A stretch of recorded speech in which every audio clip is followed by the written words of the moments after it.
October the 10th was a day of profound contradiction in the village hidden in the leaves. For the vast majority of Konohagakure's populace, it was a day of triumphant salvation and solemn remembrance. Paper lanterns, painted in vibrant hues of crimson and gold, were strung across the bustling avenues.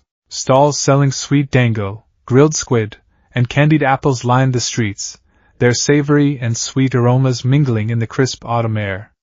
The villagers laughed, drank heavily from porcelain cups of sake, and celebrated the anniversary of the day the fourth Hokage gave his life to strike down the monstrous nine-tailed demon fox. It was a festival of life, a defiant roar against the tragedy that had nearly wiped their home from the map 5 years prior.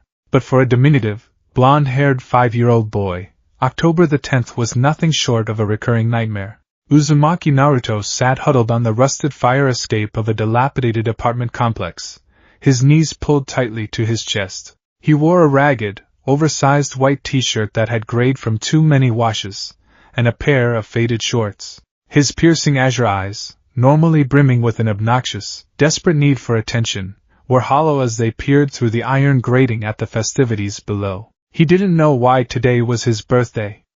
He didn't know why, on the day he was supposed to be celebrated, the glares of the villagers grew from a simmer to a boiling, venomous hatred. Whenever he tried to walk through the festival, shopkeepers would shoo him away with brooms, parents would snatch their children by the wrists and drag them in the opposite direction, and the whispered words would follow him like a plague. Demon, monster, why is it allowed to live?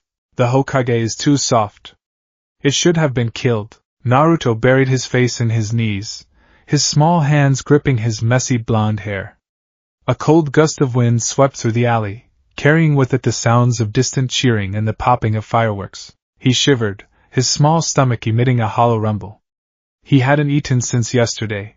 The owner of the local grocery store had accidentally locked the doors when he saw Naruto approaching, and the Ichiraku ramen stand, his only safe haven, was closed for the holiday. I just wanted a candied apple, Naruto whispered to himself, his voice cracking. A single tear slipped down his whisker-marked cheek, splashing against the rusted metal of the fire escape. I didn't do anything wrong. I promise I didn't do anything wrong. The isolation was a physical weight, pressing down on his tiny shoulders, suffocating him.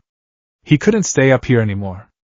The sounds of joy were mocking him, a stark reminder of everything he was denied.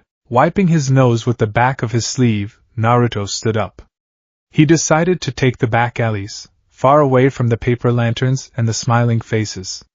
He would go to the woods near the training grounds. At least the trees didn't look at him with murder in their eyes. He climbed down the creaking metal stairs, his bare feet hitting the damp cobblestone of the alleyway with a soft pat. The shadows here were long, cast by the flickering lights of the main street intersecting the narrow passages.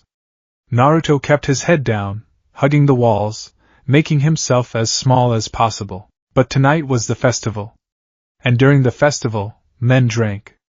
And when men drank, the darkest, most repressed parts of their souls slithered to the surface. Well, look what crawled out of the gutters. Naruto froze. The voice was slurred, thick with cheap sake and malice. He slowly turned his head. Blocking the exit to the main street were 4 men. 2 of them wore the standard civilian garb of merchants, men who had likely lost their shops or homes in the attack 5 years ago. The other 2, however, made Naruto's blood run cold. They wore the standard flak jackets of Konoha shinobi, though they were unzipped and haphazardly thrown over their shoulders. Chunin. Men trained to kill. I'm just going home, Naruto stammered, his voice trembling as he instinctively took a step backward. Home? One of the shinobi sneered. He had a jagged scar running down his jaw, a memento from a massive claw. A monster like you doesn't have a home. You don't belong here. You shouldn't even exist. I don't know what you're talking about. Naruto cried out, his back hitting a damp brick wall. He looked frantically to his left, then to his right. Dead end. The alleyway was a blind pocket, surrounded by high walls and locked doors. Don't play dumb with us, you filthy beast, one of the civilians spat, stepping forward. He held a half-empty glass bottle in his hand. He smashed it against the brick wall, the shattering glass echoing like a gunshot in the confined space. He pointed the jagged, glittering edge at the 5-year-old. My wife died because of you. My daughter grew up without a mother because of you. I didn't do it. I'm just Naruto. The boy's chest heaved in a panic attack, tears streaming freely down his face. Please! Leave me alone! The third Hokage decreed we couldn't speak of it, the second shinobi muttered, drawing a standard-issue kunai from his hip pouch. The dark metal glinted menacingly in the sparse moonlight. He said nothing about exacting justice in an empty alley. Who would care?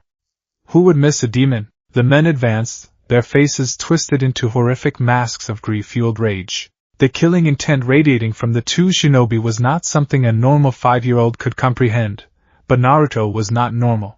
The malicious chakra washed over him like a tidal wave of ice, paralyzing his muscles, freezing the breath in his lungs.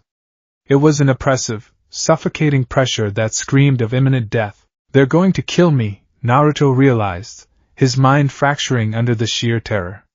I'm going to die here. Alone. In the dark. Die, demon! The civilian with the broken bottle roared, lunging forward with a sloppy, drunken thrust aimed directly at Naruto's face. Time stopped. Within the deepest, most unfathomable recesses of Naruto Uzumaki's being, a catastrophic chain reaction occurred. It was a convergence of circumstances so infinitesimally rare, so cosmically impossible, that the universe itself seemed to hold its breath. 5 years ago, on the night of his birth, Minato Namikaze had used the dead demon-consuming seal to split the 9 tails. In doing so, the chakra of the Shinigami, the death god, had lingered in Naruto's infantile chakra network, leaving an imprint of divine Yin chakra. Simultaneously, the masked man known as a Bito Uchiha had been near the altar. The ambient, corrupted ocular chakra of a Mangekyo Sharingan had permeated the air, bleeding into the chaotic maelstrom of the sealing ritual. Furthermore, within Naruto's very DNA ran the blood of the Uzumaki, the direct descendants of Asura Otsutsuki. The immense physical vitality, the sage's body, lay dormant in his cells. When the 9 tails, Kurama, was sealed within him, the beast's unfathomable yin-yang chakra acted as a hyper-catalyst. For 5 years, this volatile mixture of Asura's vitality, a trace of Indra's ocular resonance from the masked man, the Shinigami's divine shadow, and the Kyuubi's primordial chakra had been churning, mixing, and mutating deep within Naruto's genetic code. It was reaching backward through time. Bypassing the Senju. Bypassing the Uchiha. Bypassing the Hyuga. Reaching into the primordial well of humanity's chakra origins. Reaching for the rabbit goddess herself, Kagaya Otsutsuki. In the face of absolute, paralyzing, mortal terror, the seal holding his biology in check shattered. Thump thump. Naruto's heart hammered against his ribs with the force of a war drum. To Naruto, the civilian's lunging arm, holding the jagged bottle, suddenly slowed to an agonizing crawl. The world lost its color, draining away into shades of monochrome gray and stark, brilliant blue. A searing, agonizing heat exploded in Naruto's right eye, as if a hot coal had been pressed directly against his pupil. Simultaneously, an excruciating pressure built up behind his left eye, as if the optic nerve was being stretched to the point of snapping. He didn't scream. The pain was too absolute. Around his left eye, thick, prominent veins violently bulged against his skin, pulsing with rhythmic, glowing blue chakra. The azure iris vanished entirely, replaced by a stark, pupilless, lavender-white orb. In his right eye, the bright blue iris bled into a deep, luminescent crimson. Around the pupil, a single, pitch-black tomo materialized, spinning wildly like a buzzsaw before snapping into place. The Byakugan. The Sharingan. The sensory overload was apocalyptic. Through his left eye, the alleyway exploded into a 360-degree sphere of absolute awareness. He could see behind him, through the brick wall, watching rats scurry in the pipes. He could see the intricate, glowing blue chakra pathways of the 4 men in front of him. He saw the stagnation in the civilians' networks, and the bright, pulsing coils in the shinobi. He saw the exact focal points, the tenketsu, where their energy flowed. Through his right eye, the monochrome world was painted in hyperkinetic detail. The man's lunge was no longer a blur of motion, it was a sequence of segmented frames. Naruto could see the micro-contractions of the man's bicep, the shift in his center of gravity, the exact, fatal trajectory of the broken glass aimed at his throat. Survival instinct, honed by the blood of the ancients, took the wheel. Naruto's small body moved with a fluidity and grace that defied human mechanics. He pivoted on his right heel, his left shoulder dropping a mere fraction of an inch. The jagged edge of the bottle sailed past his ear, cutting the air where his jugular had been a millisecond before. The civilian stumbled forward, carried by his own drunken momentum. Before Naruto's conscious mind could even process what was happening, his right eye tracked the movement, and his left eye targeted the man's chakra network. Naruto's small hand shot out, 2 fingers extended. He didn't know the gentle fist. He didn't know martial arts. But the genetic memory of the Byakugan guided his strike. Thwack! His small, trembling fingers struck a precise tenketsu point on the back of the man's neck. A tiny, needle-like burst of chakra erupted from Naruto's fingertips. The civilian's eyes rolled back into his head, his nervous system short-circuiting instantly. He collapsed to the cobblestones like a marionette with its strings cut, entirely unconscious. The alley went deathly silent. The remaining 3 men stared in absolute, uncomprehending shock. The 5-year-old child had just dodged a lethal strike with impossible speed and dropped a grown man with a single tap. Then, the clouds parted above, and the pale moonlight illuminated the boy's face. The shinobi with the scar dropped his kunai. It clattered against the stone. What?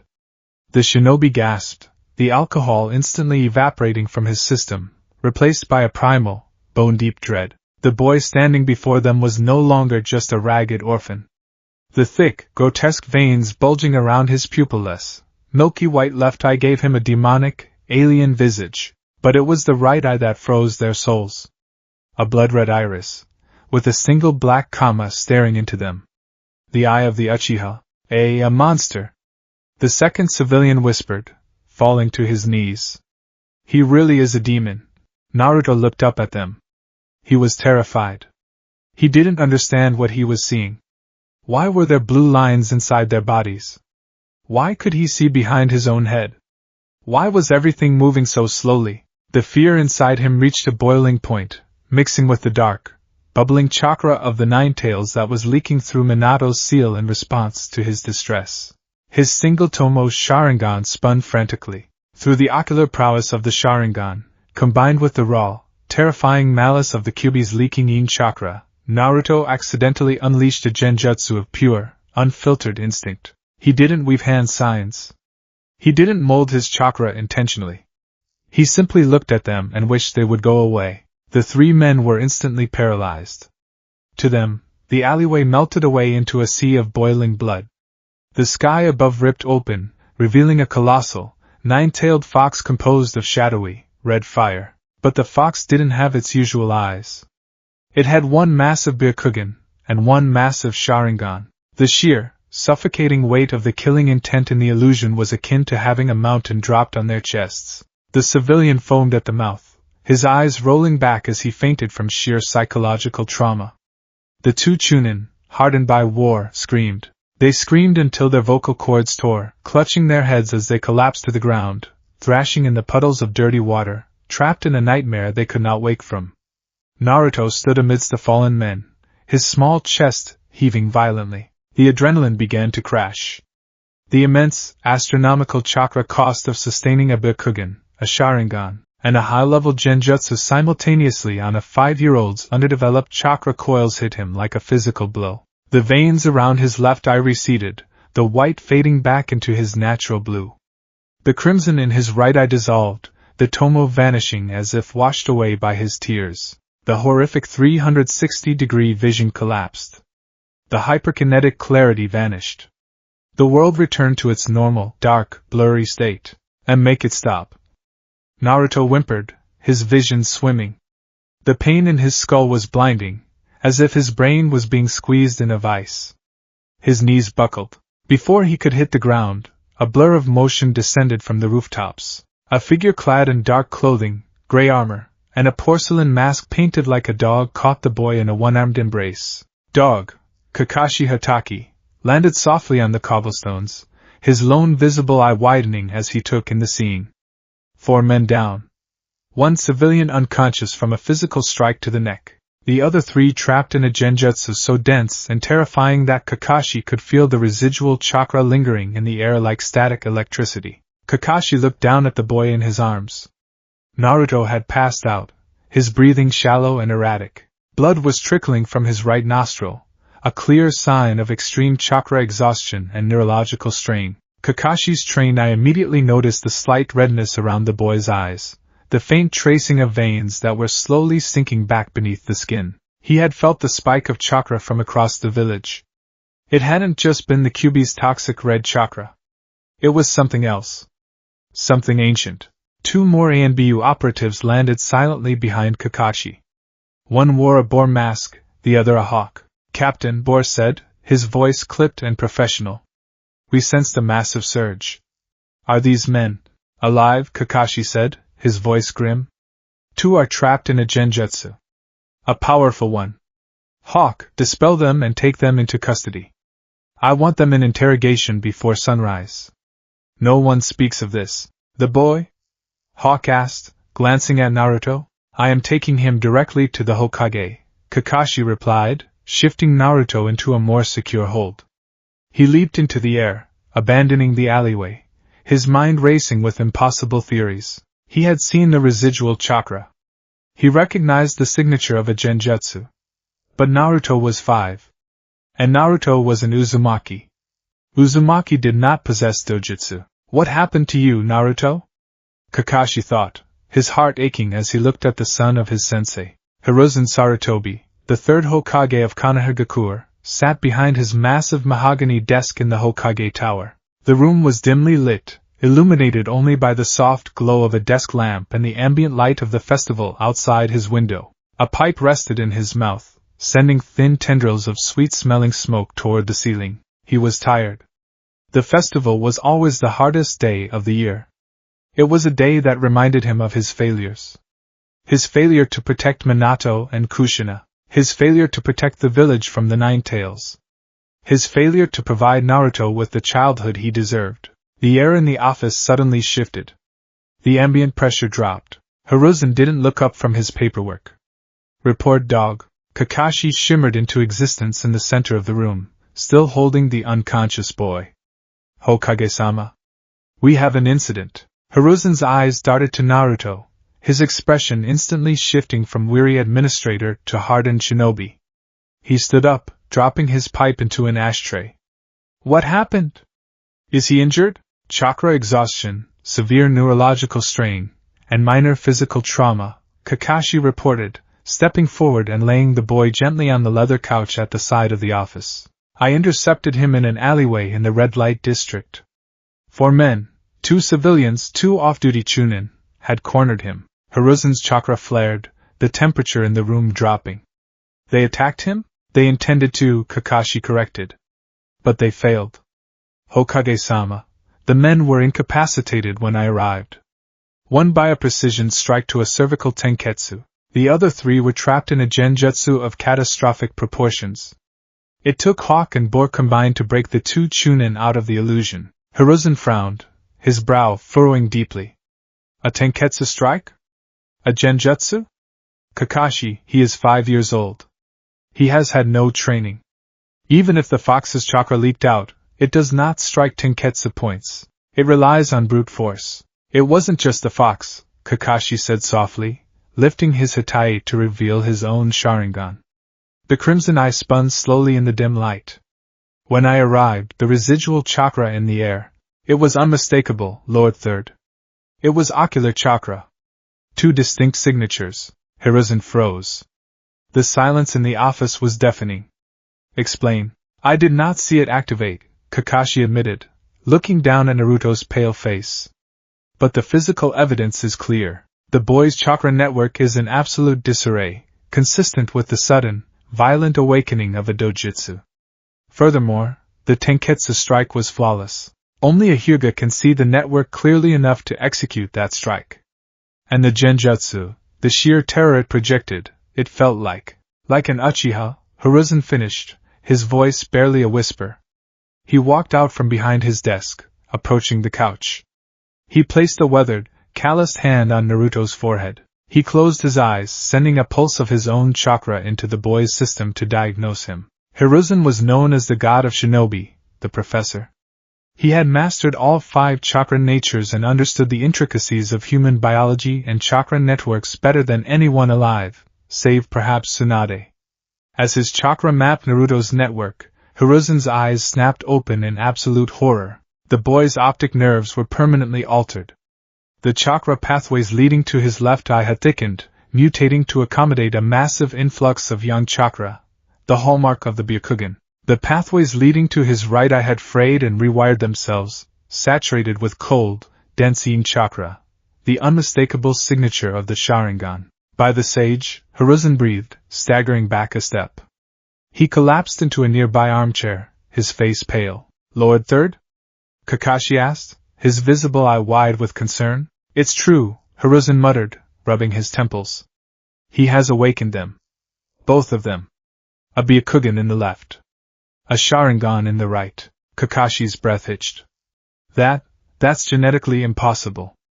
The Uzumaki have no relation to the Hyuga or the Uchiha, and even if they did, a cross-mutation of that magnitude would tear a normal human's brain apart. He is not a normal human, Kakashi, Hiruzen said gravely. He is an Uzumaki. His life force is immense. And he is the vessel of the 9 tails. The beast chakra is constantly healing his cellular damage, but how the genes manifested, I can only theorize. Minato's sealing involved the Shinigami. The masked man with the Sharingan was present. The collision of divine chakra, Uchiha chakra, and Uzumaki DNA. Hiruzen shook his head. It matters not how it happened. What matters is what happens next. The Hokage stood up, pacing the length of his office. His mind, the greatest tactical engine in Konoha, was running at maximum capacity, running simulations and calculating political fallout. Kakashi, Hiruzen said, his voice devoid of emotion, operating purely on logic. If the village learns of this, what happens? Kakashi didn't hesitate. Civil war. Elaborate. The Uchiha clan is already isolated and agitated, Kakashi recited, his ANBU training taking over. If they discover the Jinchuriki possesses a Sharingan, they will claim it was stolen, or they will demand custody of him, believing him to be theirs by right. Fugaku would never allow the village weapon to walk around with their sacred eye outside of their compound. And the Hyuga? Hayashi Hyuga is a traditionalist, Kakashi continued. If he discovers a non-Hyuga possesses a Byakugan, he will demand the boy be branded with the caged bird seal to protect the Byakugan's secrets, effectively making the Jinchuriki a slave to the Hyuga main branch. If you refuse, the Hyuga might attempt assassination to retrieve the eye. And the council? Danzo Shimura, Kakashi said, a hint of venom entering his voice. He would demand Naruto be handed over to Root immediately. A Jinchuriki with the combined visual prowess of the 2 greatest clans? Danzo would strip away his emotions and turn him into the ultimate, unquestioning weapon. And the civilian council would support him, terrified of the boy's power. And beyond our borders? Hiruzen pressed. Kumogakure has coveted the Byakugan for decades. Iwagakure despises the 4th Hokage and would jump at the chance to kill his legacy. If word reaches the other hidden villages that Konoha possesses a Jinchuriki with dual dojutsu, they will form an alliance out of pure fear. They will preemptively strike Konoha to eliminate the threat before Naruto can mature. Hiruzen stopped pacing. He looked down at the sleeping boy. Naruto's face was relaxed now, the pain subsiding. He looked so much like Minato. You are correct on all counts, Kakashi, Hiruzen said heavily. If the world learns what Naruto is, his life is forfeit. Konoha will burn from the inside out, and the ashes will be scattered by our enemies. So what do we do? Kakashi asked. We can't extract the eyes. It would cripple him, and his Uzumaki healing factor might just attempt to regrow the mutations anyway. We hide them, Hiruzen declared, his voice resolute. Hiruzen walked over to a hidden safe behind a portrait of the 1st Hokage. He dialed the combination, retrieved a large scroll, and unrolled it on his desk. He pulled out a specialized inkwell and a brush crafted from the hairs of a summoning beast. Kakashi, secure the perimeter. No one enters this office. Not Danzo, not the elders, not the ANBU commander. If anyone tries, you have my authority to use lethal force. Yes, Lord Hokage, Kakashi said, disappearing in a swirl of leaves to guard the exterior. Hiruzen moved quickly. He pulled the couch to the center of the room and arranged the scroll beneath Naruto's head. He dipped the brush into the ink, a special concoction laced with his own chakra and a rare sealing compound designed to suppress genetic expressions. He unbuttoned Naruto's shirt, exposing his small chest. Above his navel rested the intricate 8-trigram sealing style that held the 9 tails. Hiruzen carefully began to paint a new seal around it. This was an S-rank Fuinjutsu, a variation of a sensory deprivation seal and a transformation seal, combined into one incredibly complex matrix. I am sorry, Naruto, Hiruzen whispered as he painted, his hand steady despite the heavy burden on his heart. This will hurt. But it is the only way to protect you. The seal expanded, the ink crawling up Naruto's neck, branching out like black vines. It crawled over his cheeks, circling his closed eyes. Hiruzen formed a sequence of 24 hand signs, his fingers blurring. Boar, dog, bird, monkey, ram, Fuinjutsu, 5 elements ocular suppression matrix. Hiruzen slammed his palm onto Naruto's forehead. The ink flared with blinding white light. Naruto screamed, his back arching off the couch as the seal burned into his skin, binding itself to his chakra network, specifically targeting the optic nerves. Hold on, my boy, hold on, Hiruzen grunted, pouring vast amounts of his chakra into the seal to stabilize it. The ambient wind in the office whipped papers off the desk, the sheer pressure of the Fuinjutsu clashing with the immense power of the dormant dojutsu trying to resist. For 10 agonizing seconds the boy thrashed. And then, as quickly as it started, the light faded. The black ink sank beneath Naruto's skin, leaving no trace behind. Naruto gasped, his eyes flying open. Hiruzen leaned in, observing closely. Naruto's eyes were their natural, brilliant, obnoxious azure blue. Lord! Old man? Naruto croaked, his voice hoarse from screaming. He looked around the room, confused. The 360-degree vision was gone.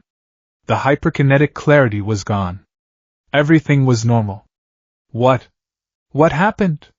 Where am I? Hiruzen exhaled a long, shuddering breath, the tension leaving his old bones. It had worked. The seal was holding. You are safe, Naruto, Hiruzen said softly, pulling a chair up to the couch and sitting down. He handed the boy a glass of water from his desk. You are in my office. Naruto took the water with trembling hands and gulped it down. Suddenly, the memories of the alleyway came rushing back. The broken bottle. The men. The terror. Old man!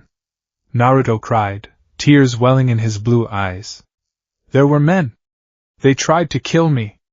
I don't know what happened. My eyes hurt so much, and then everything went crazy, and I saw through the walls, and then. Hush, Naruto, Hiruzen said, placing a comforting hand on the boy's shoulder. I know. Kakashi brought you here. The men who attacked you have been dealt with. They will never hurt you again. But my eyes! Naruto panicked, rubbing his face. They turned into monsters. I saw monsters. Hiruzen's expression hardened, adopting a look of absolute, unyielding authority. It was a look he rarely used with Naruto, but this was a matter of life and death. Naruto, listen to me very carefully, Hiruzen said, his tone commanding the boy's undivided attention. What you experienced tonight was a manifestation of a bloodline limit. A Kekkei Genkai. 2 of them, in fact. Naruto blinked, wiping away his tears. A what? A special power, Hiruzen simplified. A power that is very, very rare. And very, very dangerous. Dangerous? Naruto repeated, shrinking back. Am I really a monster? No! Hiruzen said sharply, his voice echoing in the quiet office. He softened his tone immediately. No, Naruto. You are not a monster. Power is just a tool. It is neither good nor evil. It depends entirely on the person wielding it. But...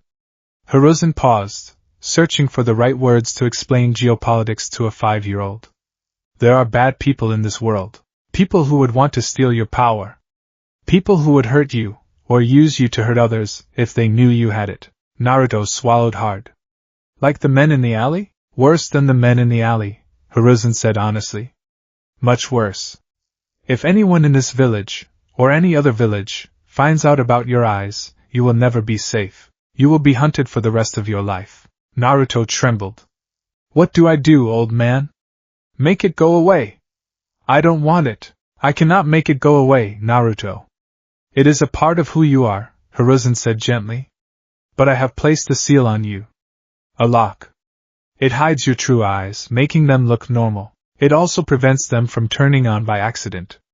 However, as you grow older, and your chakra grows stronger, the seal will weaken. You must learn to control your power before that happens. Naruto looked down at his small hands. How? Hiruzen stood up and walked to the window, looking out over the village. The festival was dying down, the lanterns flickering out one by one. The village was at peace, blissfully unaware of the godlike potential sitting in the Hokage's office. You will go to the academy when you are of age, just like all the other children, Hiruzen said, his back to Naruto. You will act like a normal boy. You will play the fool if you must. You will not draw attention to yourself. You will not show anyone your eyes. Not your teachers, not your classmates, not your future teammates. No one. Hiruzen turned back to face the boy. But in secret, here, under my supervision, you will train, Hiruzen declared. I will teach you chakra control. I will teach you meditation. I will teach you how to master your mind and your body, so that when the time comes, you control your eyes. They do not control you. Naruto stared at the third Hokage. For the first time in his young life, he felt a sense of purpose. He wasn't just a village outcast anymore. He had a secret. A power. And the old man believed in him. I'll do it, old man, Naruto said, his voice losing its infantile tremor, replaced by a nascent, steely resolve that belonged to his father. I won't tell anyone. I'll get strong. So strong that no one can ever hurt me again. Hiruzen smiled, though his heart was heavy with the burden he had just placed on a child's shoulders. I know you will, Naruto. As the first rays of dawn began to peek over the Hokage monument, casting long shadows over the village, a new era quietly began. The world thought Uzumaki Naruto was a demon, a nuisance, a failure. They would go on believing that for years. They did not know that behind those bright, foolish blue eyes slumbered the ancient, divine vision of the gods. And they did not know that when the boy finally opened them, the entire shinobi world would tremble. The world, Uzumaki Naruto learned very early on, was a place built entirely on a foundation of lies. Before his 5th birthday, the lies had been loud, obnoxious things. They were the forced smiles of the shopkeepers who overcharged him for spoiled milk. They were the hollow apologies of the matrons at the orphanage who claimed there simply wasn't enough food for a second helping. They were the whispers in the streets, the averted gazes, the sudden, hushed silences that fell over a playground the moment he arrived. But after that night in the alleyway, after the seal was burned into his flesh by the third Hokage, the lies ceased to be merely auditory. They became visual. They became visceral. Hiruzen's Fuinjutsu was a masterpiece of chakra engineering. It locked the physical mutations of the Byakugan and the Sharingan behind a dense barrier of ink and yin-yang chakra, leaving Naruto's eyes a brilliant, innocuous blue. However, a seal of that magnitude, placed upon eyes that contained the primordial origins of chakra itself, could not completely suppress the sensory feedback. The eyes were a conduit to the brain, and the optic nerves had already been permanently rewired. Naruto could not see through walls anymore. He could not track the wings of a fly at hyperspeed. But he could see chakra. It leaked through the seal in a passive, ambient bleed. To Naruto, the world was no longer simply made of matter. It was painted in an ever-shifting aurora of emotional auras. He could see the energetic fields surrounding every living creature. When people were happy, their chakra was a warm, steady golden yellow. When they were sad, it was a sluggish, muted blue. But when they looked at him, Naruto saw the truth. He saw the sickening, putrid green of envy. He saw the jagged, chaotic crimson of hatred. And worst of all, he saw the sickly, pale gray of absolute terror. He saw the colors of their souls, and it made him sick to his stomach. By the time he entered the ninja academy at age 7, the loud, obnoxious prankster the village expected him to be was dead. That child had died in the alleyway, suffocated by the killing intent of drunkards. In his place stood a ghost. Naruto did not wear the garish, attention-seeking orange jumpsuit that he had once coveted in a storefront window.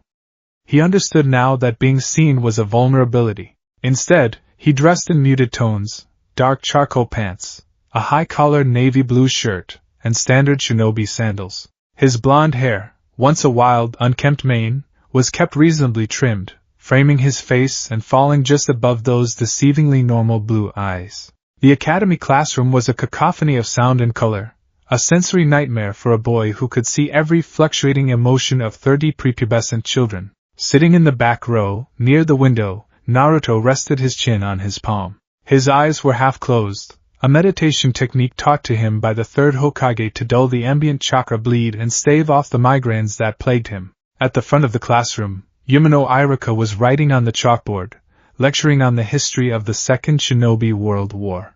Iruka's chakra was a steady, warm amber, though it occasionally flickered with a dull gray ache whenever he looked in Naruto's direction, the lingering grief of losing his parents to the Nine Tails. Naruto didn't blame Iruka.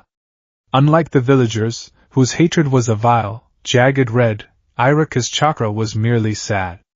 It was a tragedy of circumstance. Naruto's gaze drifted across the classroom. 2 rows ahead sat Harino Sakura and Yamanaka Ino. Their auras were bright, chaotic bursts of pink and light purple, constantly flaring with the turbulent, petty emotions of childhood crushes and rivalry. It was exhausting just to look at them. To his right, Shikamaru Nara slept, his head pillowed on his arms.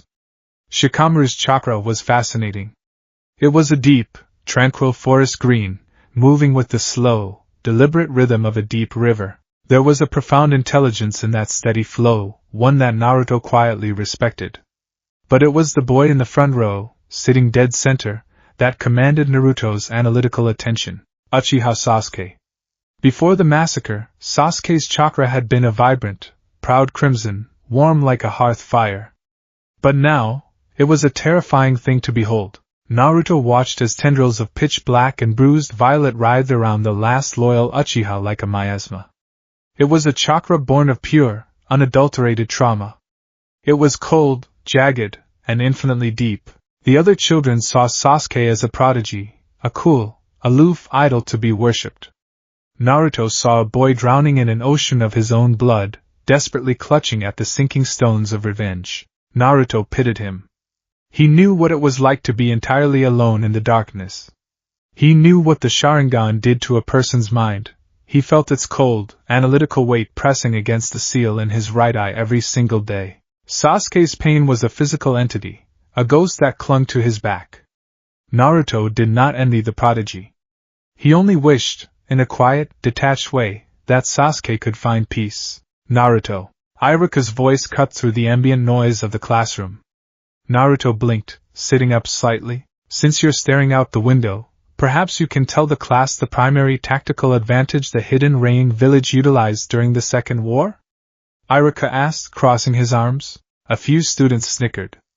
Kiba Inuzuka grinned, ready to watch the dead last make a fool of himself. Naruto didn't hesitate.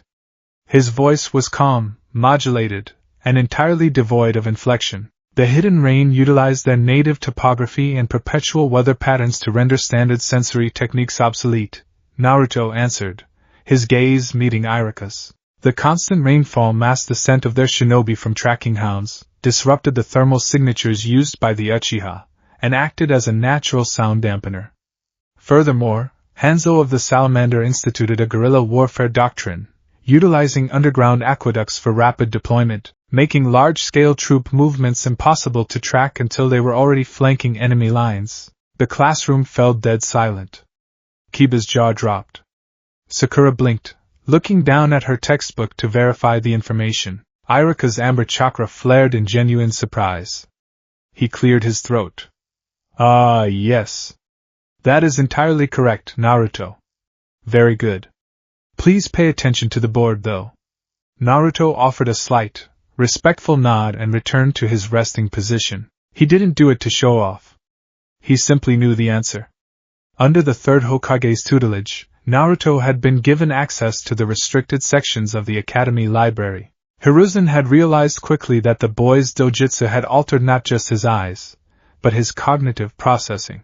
The Sharingan's kinetic memory and the Byakugan's analytical processing speed were subliminally active, turning Naruto into an absolute sponge for information. He didn't just read history, he absorbed it. He analyzed it.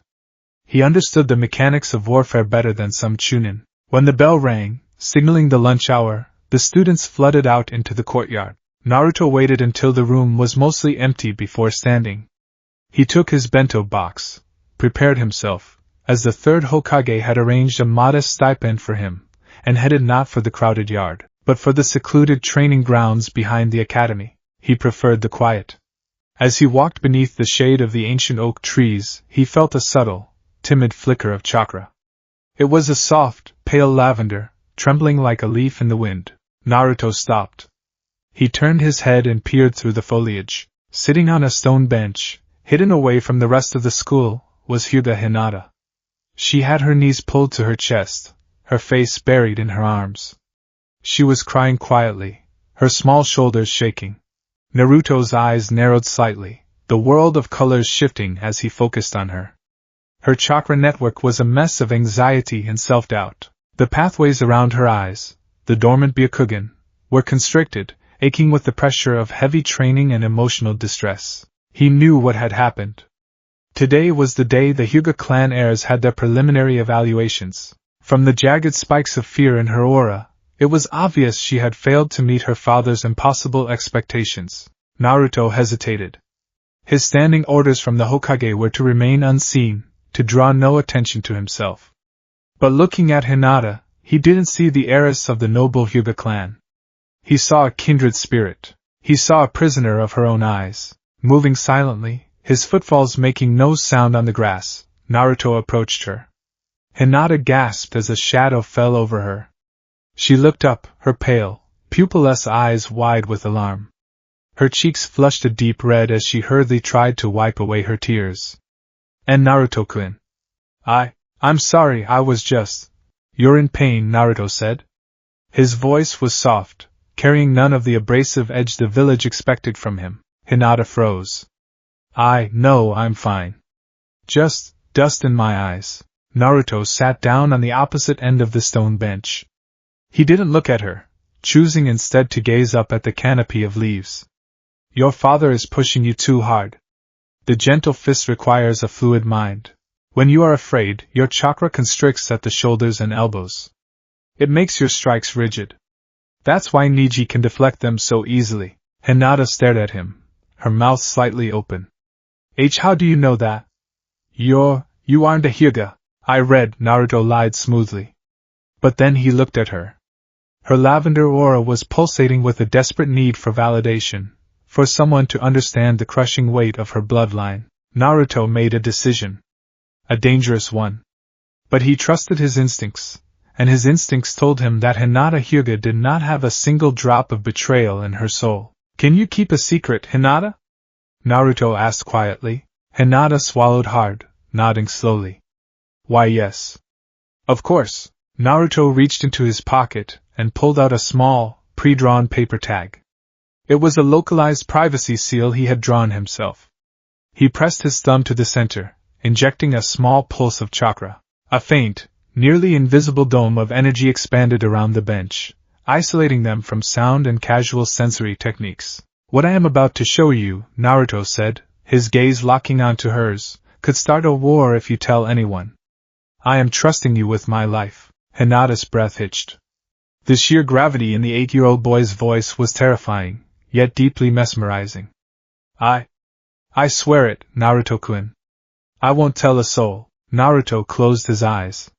He reached deep within himself, past the swirling, toxic red chakra of the Nine Tails, past the dark, cold depths of the Uchiha taint, and tapped into the pure, blinding white well of the Byakugan.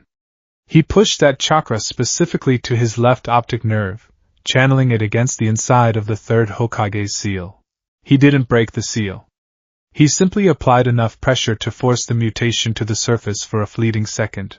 Naruto opened his left eye. Hinata gasped, her hands flying to her mouth to stifle a scream. The brilliant blue of Naruto's left iris was gone. In its place was a milky, lavender-white orb, identical to her own. But more than that, the veins around his left temple and cheekbone were bulging aggressively, pulsing with a terrifying, ancient power that made Hinata's own dormant Byakugan throb in sympathetic resonance. It was a Byakugan. But it felt older, wilder. Like comparing a domesticated dog to a dire wolf. Before Hinata could fully process the impossibility of what she was seeing, Naruto blinked, severing the chakra flow. The veins receded instantly, and the eye returned to its deceiving azure blue. He slumped slightly, rubbing his left temple with a grimace. It always gave him a headache to push against the seal. How? Hinata whispered, her mind reeling. You have the... I don't know how, Naruto said softly, looking down at his hands. I awoke it a few years ago. The Hokage put a seal on me to hide it. If your father knew, he would brand me with the caged bird's seal, or kill me. I won't tell him. Hinata blurted out, her shyness entirely eclipsed by her desperation to reassure him. I promise, Naruto-kun. But why did you show me? Naruto looked at her, his expression remarkably tender for a boy who had known nothing but hatred. Because I see you, Hinata. I know how heavy those eyes are. I know the headaches you get when you try to trace the chakra networks. I know the pressure of seeing the world in a way no one else does. I showed you because I wanted you to know, you aren't alone. Tears, real tears of profound relief and gratitude, spilled over Hinata's eyelashes. For her entire life, she had been told she was a failure, unworthy of the divine eyes of her clan. And here was the village pariah, a boy with no clan, no parents, possessing the very same eyes, telling her he understood. Without thinking, Hinata lunged forward and wrapped her arms around Naruto's neck, burying her face in his shoulder. Naruto stiffened. He wasn't used to physical contact. The last time a civilian had touched him, it was with a broken bottle. But as he felt Hinata's aura shift from anxious lavender to a warm, glowing, peaceful pink, he slowly relaxed. He tentatively brought a hand up and patted her back. From that day forward, an unbreakable, silent bond was forged between the two. They did not speak of it in the classroom. They did not acknowledge each other in the halls. But in the quiet hours, behind the academy, they trained. Naruto, using his passive sensory abilities, helped Hinata refine her chakra control, easing the stiffness in her shoulders. And Hinata, without ever asking for his secrets in return, became his anchor to humanity. Years bled into one another. The children of the academy grew taller, their skills sharpening. By the time they were 12 years old, the graduation exams were looming. The physical sparring exam was the highlight of the week. The instructors used it to evaluate taijutsu, tactical awareness, and raw physical potential. Next match, Iruka called out from the center of the dirt ring. Uchiha Sasuke vs Uzumaki Naruto. A murmur of excitement rippled through the gathered students. Sasuke's gonna destroy him, Kiba muttered to Shikamaru. Shikamaru merely grunted, his eyes fixed on Naruto. Don't be so sure. Look at his stance. Sasuke stepped into the ring. He was tall, lean, and radiated a cold, focused intensity. He dropped into the traditional Uchiha interceptor stance, his hands raised, his center of gravity low. Naruto stepped in opposite him. He did not take a stance. He stood completely relaxed, his arms hanging loosely at his sides, his feet shoulder-width apart. To the untrained eye, it looked like amateurish arrogance. To Shikamaru, and to the hidden Anbu observing from the trees, it looked like a terrifying lack of openings. There was no tension in Naruto's muscles, meaning he could move in any direction instantaneously. Begin! Iruka chopped his hand down. Sasuke launched himself forward, a blur of motion. He initiated with a high spinning kick aimed at Naruto's temple, intending to end the match in a single strike. Naruto didn't even blink. He didn't need the Sharingan activated to read Sasuke's telegraphing. His passive sensory bleed showed him the flare of chakra in Sasuke's right calf a microsecond before the muscle twitched. Naruto simply tilted his head 2 inches to the left. Sasuke's heel whistled past Naruto's ear, slicing empty air. Sasuke's eyes widened in shock, but he used the momentum of the missed kick to spin into a sweeping leg takedown. Naruto stepped lightly over the sweeping leg, as if hopping over a puddle. As Sasuke planted his hands to push up for a follow-up strike, Naruto brought the edge of his hand down in a crisp, surgical chop. He didn't use chakra. He didn't hit a tenketsu. He merely struck the brachial nerve bundle on Sasuke's shoulder with pinpoint precision. Sasuke grunted in pain, his right arm going temporarily numb. He rolled backward, putting distance between them, his chest heaving. The Uchiha's dark chakra flared with sudden, intense frustration and disbelief. "What's wrong, Sasuke?" Kiba yelled from the sidelines. "Stop playing with him." But Sasuke knew he wasn't playing. He rushed in again, this time unleashing a flurry of punches and kicks, a brutal combination designed to overwhelm the opponent's guard. Naruto didn't attack. He parried. It was a mesmerizing display of minimalist evasion. Naruto moved like water flowing around jagged rocks. He swatted Sasuke's wrists away, redirected his kicks with slight nudges to the knees, and sidestepped his lunges with agonizingly tiny movements. Naruto's eyes were half closed, his face an emotionless mask.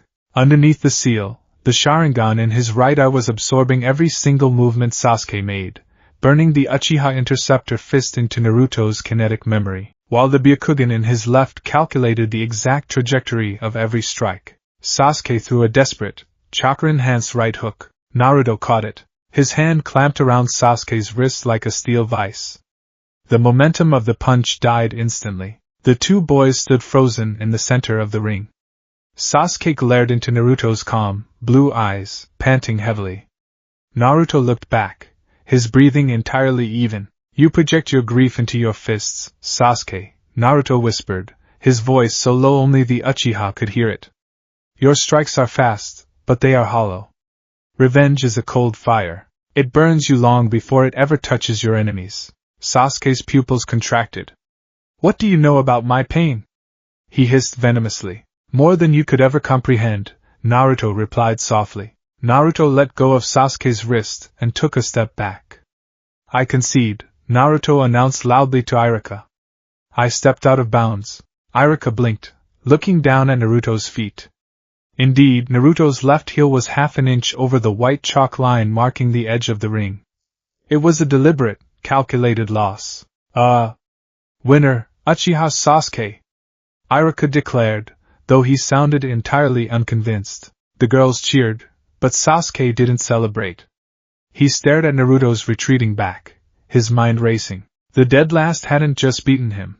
He had toyed with him, humiliated him, and then handed him a hollow victory out of pity. Sasuke's fists clenched, his dark chakra boiling. Deep beneath the bustling streets of Konohagakure, in the subterranean labyrinth known as the Foundation, a singular, cold eye read over a mission report. Danzo Shimura sat in his throne of shadows, his cane resting against his knee. The right side of his face and his right arm were swathed in heavy bandages. Kneeling before him were two operatives wearing blank white porcelain masks. "The boy's academic scores are average," Danzo murmured, his voice dry as parchment. "His taijutsu scores are average. His ninjutsu is average. Yet, my spies report a sparring match where he outmaneuvered the Uchiha prodigy with the grace of an ANBU captain, only to deliberately forfeit." Danzo tossed the scroll onto his desk. "Hiruzen has always been a sentimental fool, hiding the village's ultimate weapon behind a facade of mediocrity. But I see through the cracks.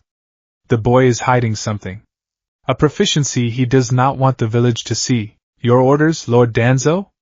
one of the rude agents asked, his voice entirely devoid of emotion. "Engage Uzumaki Naruto," Danzo commanded. "Do not kill him, but push him to the brink of death. I want to see what the demon does when it is cornered without its precious Hokage to protect it. If he shows his true potential, capture him and bring him to the Foundation. He belongs to Root, by your will." It was late evening. The sun had dipped below the horizon, painting the sky in bruises of purple and black. Naruto was walking home along the edge of the village, taking the path that bordered the dense forests of the training grounds. The air was cool, smelling of pine and damp earth. Suddenly, Naruto stopped. He didn't turn around. He didn't reach for a kunai. He simply closed his eyes. Through the sensory bleed of the Byakugan, the world dissolved into darkness, save for the emotional auras of living things. And right now, There were 2 auras descending from the trees behind him, but they weren't colored. They were completely, terrifyingly blank.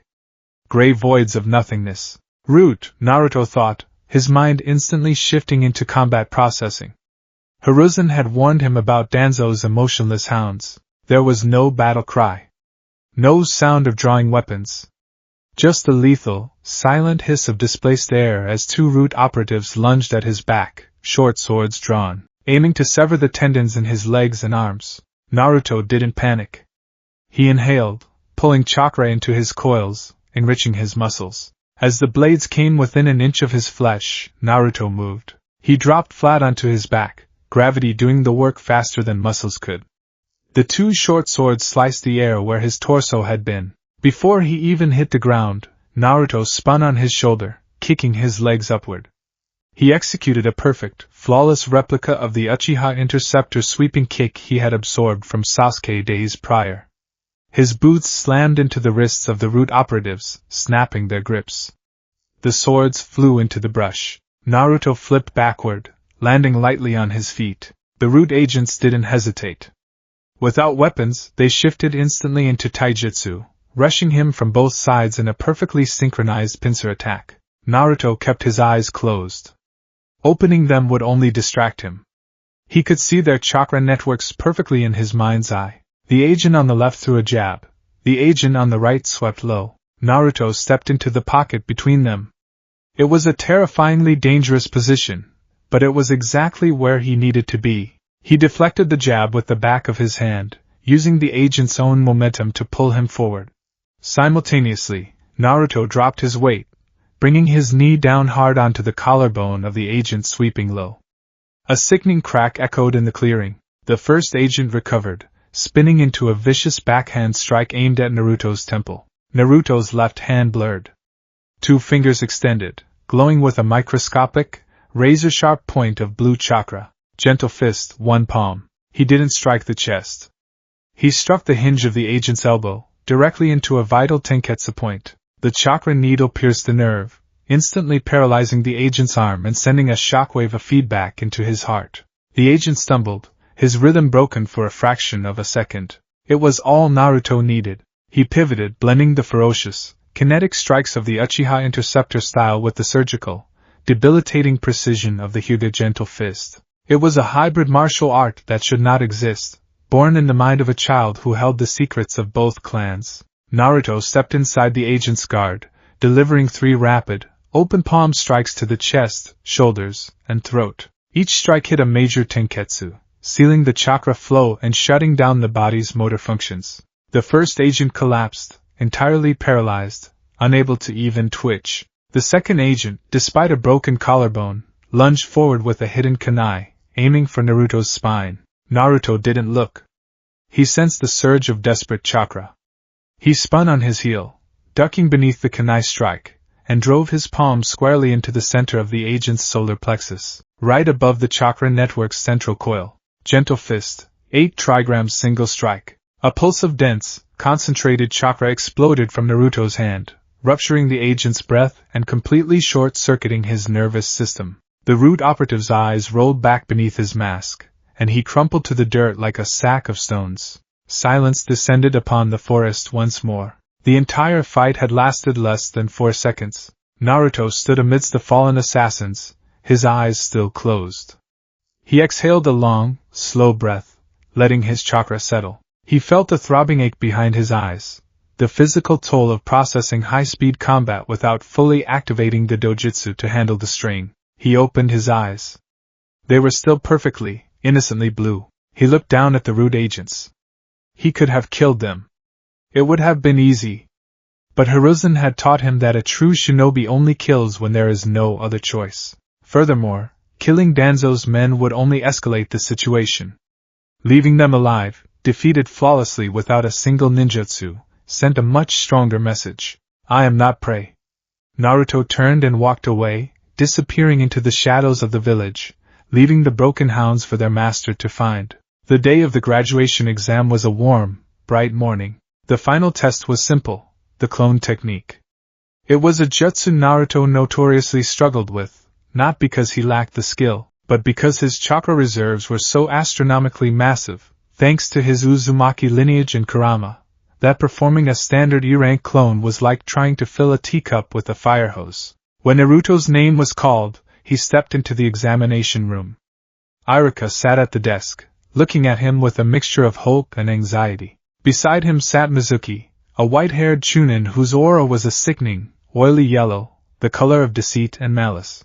Naruto had always known Mizuki was a traitor.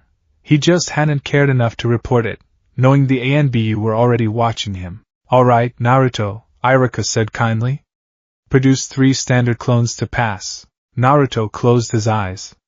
He didn't bother with the standard clone technique. It was an illusion, useless in real combat. He formed a single-hand sign, the cross seal. He tapped into his massive reserves, carefully regulating the flow using the precise control he had mastered to suppress his dojutsu. Poof! Poof! Poof! 3 absolutely perfect, corporeal shadow clones materialized beside him, smoke curling around their boots. Iruka's jaw dropped. As shadow clones? But that's a B-rank kinjutsu. How? Mizuki's oily aura spiked with genuine shock and ruined plans. Naruto dispersed the clones with a thought. I read about it in the library. Standard clones are illusions, useless against sensory types.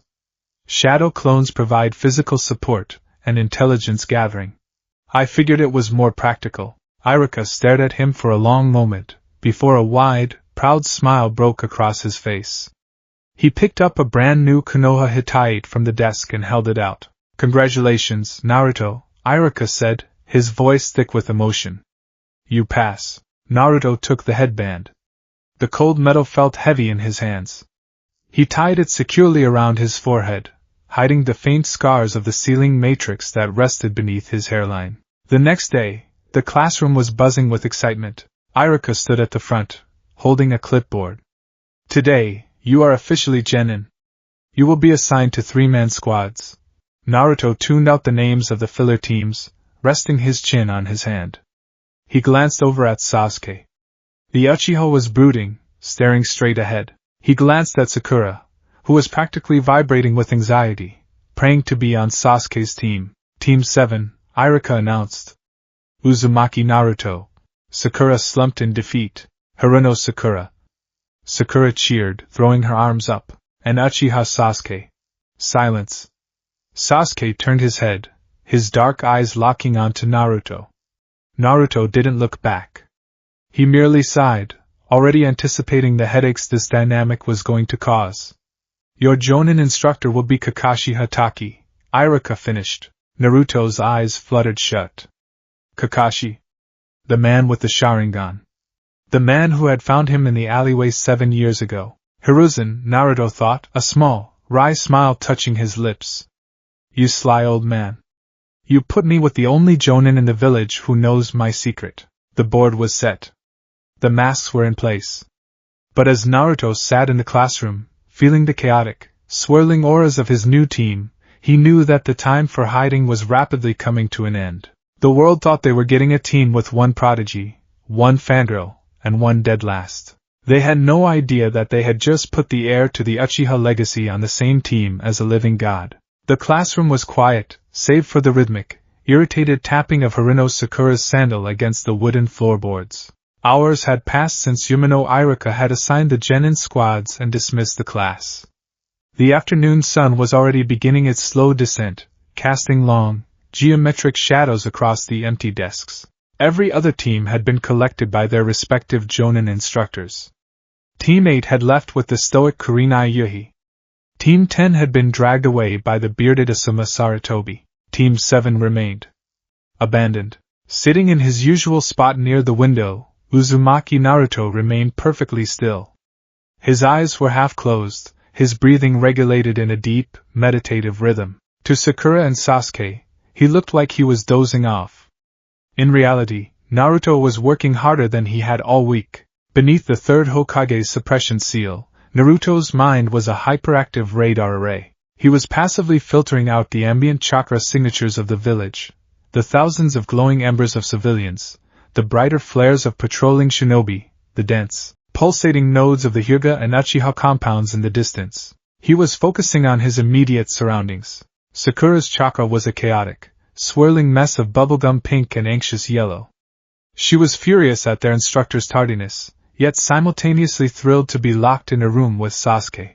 Her emotions were loud, unstructured, and entirely lacked the discipline required of a shinobi. Sasuke, sitting 2 desks away with his hands steepled over his mouth, was entirely different. His chakra was a dense, suffocating crimson, laced with streaks of bruised violet. It was rigid, tightly coiled like a venomous snake ready to strike. The boy was vibrating with repressed impatience. Every second spent waiting in this classroom was a second he wasn't training, a second he wasn't getting closer to his singular, blood-soaked goal of killing his brother. He's going to break if he keeps this up, Naruto thought clinically. A blade that is too brittle will shatter upon the first strike. He's late! Sakura finally exploded, leaping out of her chair. She marched to the front of the classroom and peered out the hallway window. Every other group has already met their new teachers and gone off on some adventure or something. Why is ours the only one who's late? Sasuke didn't dignify her with a response, keeping his dark eyes fixed on the chalkboard. Naruto slowly opened his eyes. They were their deceivingly normal, bright azure blue. He's not late, Sakura. He's testing us. Sakura spun around, glaring at him. Despite Naruto's quiet demeanor over the years, she still held on to the prejudices her parents had instilled in her. To her, Naruto was the village pariah, the dead last who had only passed because he got lucky with a single jutsu. What are you talking about, Naruto? How could he be testing us by not being here? Patience is the fundamental virtue of an ambush, Naruto replied, his voice calm and entirely devoid of inflection. A shinobi must be able to lie in wait for hours, days, or even weeks without breaking focus. By leaving us here, he is observing our psychological endurance. You are shouting, pacing, and revealing your frustration. Sasuke is brooding, allowing his anger to tighten his muscles, expending unnecessary mental energy. Sasuke's eyes flicked toward Naruto, a sharp glare of irritation breaking his stoic facade. And what are you doing, dead last? Sleeping? Conserving energy, Naruto answered simply. Before Sakura could snap a retort, Naruto's head turned slightly toward the sliding wooden door. He had felt it. A sudden, massive displacement of air in the hallway, accompanied by a chakra signature so dense and refined it felt like a physical weight pressing against the building. The chakra was a cool, sharp silver, but it was tainted by a heavy, melancholic gray. He's here, Naruto said, standing up and brushing off his pants. A second later, a pale hand gripped the edge of the sliding door. The door slid open, revealing a tall man with gravity-defying silver hair. He wore the standard Konoha Jonin uniform, but a dark blue mask covered the lower half of his face, and his hatae was pulled down diagonally to completely obscure his left eye. Kakashi Hatake leaned against the doorframe, his single visible dark eye curving into a lazy crescent. He looked at the chalkboard, then at Sakura, then at Sasuke, and finally at Naruto. For a fraction of a second, Kakashi's silver chakra spiked. It was an involuntary reaction, a ghost of a memory from an alleyway 7 years ago. But the Jonin quickly suppressed it, burying his emotions beneath a layer of practiced apathy. Kakashi had read the Academy files Danzo and the Civilian Council had curated. They painted Naruto as an aggressively average student. Average taijutsu. Average ninjutsu. Poor genjutsu. Kakashi knew the Hokage had sealed the boy's impossible eyes, but he assumed the lack of visual prowess had stunted the boy's growth. Kakashi hummed, rubbing his chin. How can I put this? My first impression of this group, you're a bunch of idiots. Sakura's shoulders slumped in despair. Sasuke scowled. Naruto remained entirely expressionless. Meet me on the roof in 5 minutes, Kakashi said before vanishing in a swirl of leaves. The body flicker technique. The roof of the academy offered a panoramic view of Konohagakure. The Hokage monument loomed in the distance, the stone faces of the past leaders gazing down upon the village they had built. Team 7 sat on the steps, while Kakashi leaned against the railing, reading a small, orange-covered book titled Aika Aika Paradise. All right, Kakashi said without looking up from his smut novel. Let's start with introductions. Tell me a little about yourselves. Introductions? Sakura asked, tilting her head. What are we supposed to say? Kakashi sighed, closing the book with a snap. Things you like? Things you hate? Dreams for the future? Hobbies? That sort of thing. Why don't you go first, sensei? Sakura prompted. So we can see how it's done. Me? Kakashi pointed to himself. I'm Kakashi Hatake. Things I like and things I hate. I don't feel like telling you that. My dreams for the future, never really thought about it. As for my hobbies, I have lots of hobbies. He told us absolutely nothing but his name, Sakura thought, sweat dropping. Silver chakra, sharp as a blade, buried under layers of regret, Naruto analyzed silently. He hides his true strength behind a mask of laziness to make his enemies underestimate him. A classic deception. All right, your turn, Kakashi said, pointing at Sakura. You on the right. You first. I'm Haruno Sakura. She chirped, a blush dusting her cheeks. The thing I like is, well, the person I like is... She giggled, stealing a glance at Sasuke. My hobby is, well, she squealed, burying her face in her hands. My dream for the future is... She looked at Sasuke again and let out a high-pitched squeal. And what do you hate? Kakashi asked, his visible eye deadpan. Naruto. Sakura declared without hesitation. Naruto didn't even blink. He had seen the shape of her chakra. He knew her priorities were entirely compromised by pubescent infatuation. She was a civilian-born girl playing at being a ninja. Right. Girls your age are more interested in boys than ninja training, Kakashi mused. Next. The brooding one. Sasuke steepled his fingers in front of his face, his dark eyes radiating a chilling intensity. My name is Uchiha Sasuke. I hate a lot of things, and I don't particularly like anything. What I have is not a dream, because I will make it a reality. I'm going to restore my clan, and destroy a certain someone. The temperature on the roof seemed to drop. Sakura stared at him, terrified by the sheer venom in his voice. Kakashi's single eye narrowed slightly, recognizing the dangerous, self-destructive path the boy was walking. His chakra is rotting from the inside out, Naruto observed. If he relies on hatred for strength, he will eventually be consumed by it. He needs an anchor. Very edgy, Kakashi noted dryly. And finally, the blonde. Naruto looked at Kakashi. Their eyes met. Blue met black. My name is Uzumaki Naruto, he said, his voice entirely calm, devoid of the childish bravado he had once used as a shield. I like ramen, particularly from Ichiraku. I dislike those who judge others based on circumstances beyond their control. My hobbies include reading history and meditating. Kakashi raised an eyebrow. This was not the loud, hyperactive demon brat the village files had described. This boy spoke with the measured cadence of an ANBU veteran. And your dream for the future? Kakashi asked, genuinely curious. Naruto paused. He looked out over the village, toward the Hokage monument. He thought of the third Hokage, who had hidden his curse. He thought of Hinata, who shared his burden of the eyes. He thought of the terrified men in the alleyway. My dream, Naruto said softly, yet with a resonance that demanded absolute attention, is to understand the true nature of chakra, and to use that understanding to dismantle the cycle of hatred that governs this world. I will become a force that cannot be ignored, not for the sake of glory, but to enforce peace. Silence hung heavy on the rooftop. Sasuke scoffed quietly, finding the goal absurd. Sakura looked confused, barely comprehending the magnitude of what the dead last had just declared. Kakashi, however, felt a cold shiver run down his spine. The boy's aura hadn't flared. His voice hadn't raised. But there was a terrifying, absolute certainty in his words. It wasn't the boast of a child. It was a promise. He's not average, Kakashi realized, a sinking feeling settling in his gut. Hiruzen, what exactly have you been teaching him in secret? Kakashi clapped his hands together, breaking the tension. Well, that's a wide variety of personalities. We have a fangirl, an avenger, and a philosopher. Excellent. Tomorrow, we will have our first mission. What kind of mission, sensei? Sakura asked eagerly. It's a task the four of us will do together, Kakashi said, his eye curving into a menacing smile. A survival exercise. Survival exercise?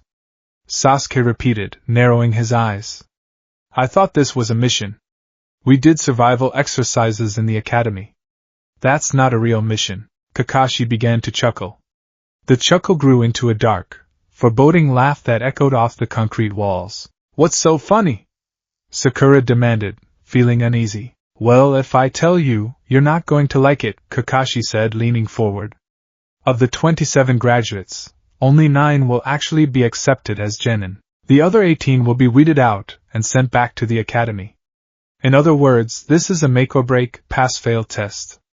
And the probability that you will fail is over 66%. Sakura gasped, clutching her chest. Sasuke's jaw tightened, his Sharingan bloodline boiling beneath his skin at the thought of failure. Naruto remained impassive.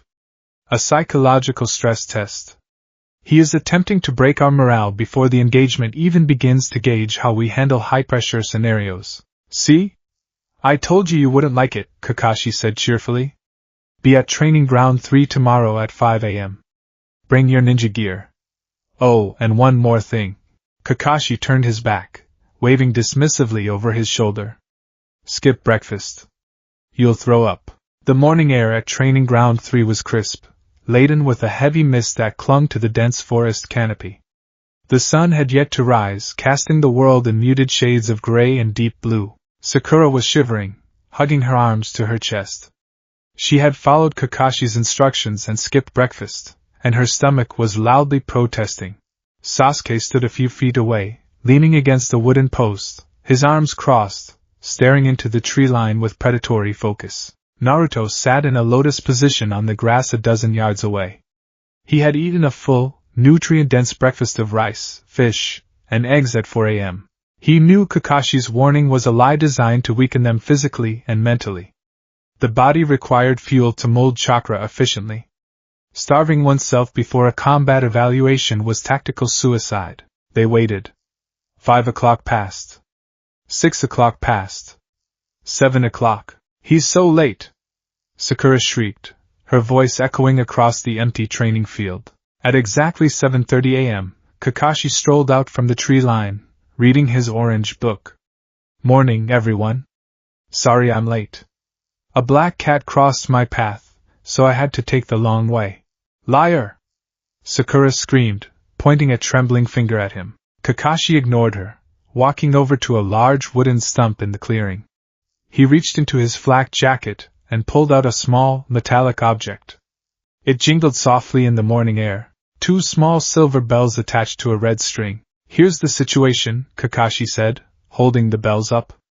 He reached into his pocket again and set an alarm clock on top of the stump, setting the timer for noon.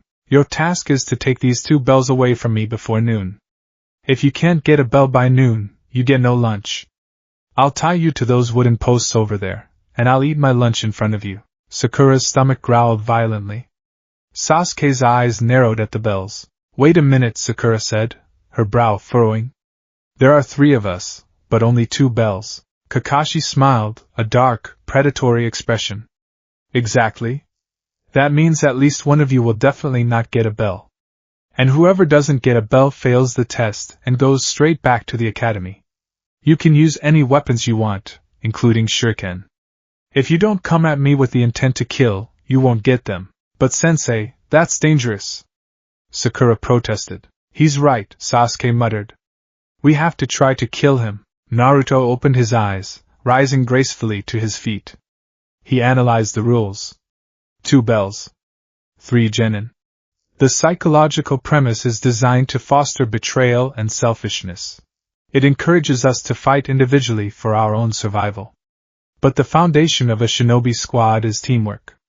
Therefore, the explicit rules are a misdirection. The true test is whether we can see past the deception and work together to acquire the bells, even at the cost of our individual success. All right, Kakashi said, putting away his book. When I say start, you have until noon. Readied. Start. In a flash of movement, Sakura and Sasuke vanished into the dense foliage of the surrounding forest, utilizing standard stealth protocols. Kakashi stood in the center of the clearing, the bells jingling at his hip. He looked around, expecting the 3rd genin to have hidden as well. Instead, Naruto stood exactly where he had been, 10 paces away, staring directly at the Jonin. You know, Kakashi said, crossing his arms, the normal thing to do is hide and assess the enemy from the shadows. Against an S-rank Jonin with decades of combat experience, hiding is an illusion, Naruto replied calmly. Your sensory capabilities dwarf our stealth techniques. Fleeing into the woods merely allows you to isolate and eliminate us one by one. The only statistical chance of victory is direct, sustained engagement. Kakashi raised a silver eyebrow. The boy's tactical assessment was flawless. Bold words. But words won't get you a bell. Are you going to attack me, or are you just going to lecture me? Naruto didn't draw a kunai. He didn't drop into a stance. He took a slow, measured breath, closing his eyes. I need data, Naruto thought. I need to see his muscle memory, his chakra flow, his evasion patterns. I need him to move. I will attack, Naruto said softly. He formed a single cross seal with his fingers. Shadow Clone Jutsu. 4 perfect corporeal duplicates popped into existence around Naruto. Without a word, the 4 clones launched themselves at Kakashi in a synchronized assault. Kakashi's eye widened marginally. Shadow clones? Not standard illusions, but solid constructs. He's distributing his chakra evenly. Incredible control. The first clone threw a sweeping kick. Kakashi casually stepped back, avoiding it by a millimeter. The second and third clones attacked simultaneously from the flanks, throwing a barrage of punches. Kakashi didn't strike back, he merely weaved, ducking and parrying with lazy, fluid motions. From the tree line, Sasuke watched, his Sharingan blood boiling. The dead last is using a B-rank jutsu? And his taijutsu, it's completely different from the academy style. It's refined. Efficient. As Kakashi evaded the clones, the real Naruto stood motionless, his eyes still closed. Beneath the seal, the Byakugan and Sharingan were absorbing the data the clones were feeding back to him through the subtle chakra links. Kakashi favors his right side for defense, Naruto analyzed. His center of gravity is slightly off, suggesting he heavily relies on his left eye for kinetic tracking, compensating for a blind spot or preserving energy. His chakra network is massive, but there is a bottleneck near his left optic nerve. He is suppressing a dojutsu. The rumors are true.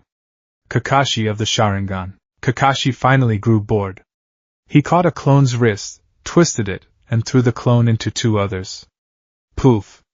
Poof. Poof.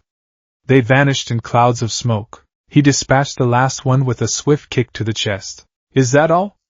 Kakashi asked, pulling out his orange book again. A parlor trick? Naruto opened his eyes. No. It was a preliminary scout. But I cannot fight you alone.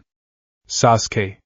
Sakura. Naruto didn't shout, but his voice carried into the woods. The objective of this test is not individual survival, Naruto stated, his voice ringing with absolute authority.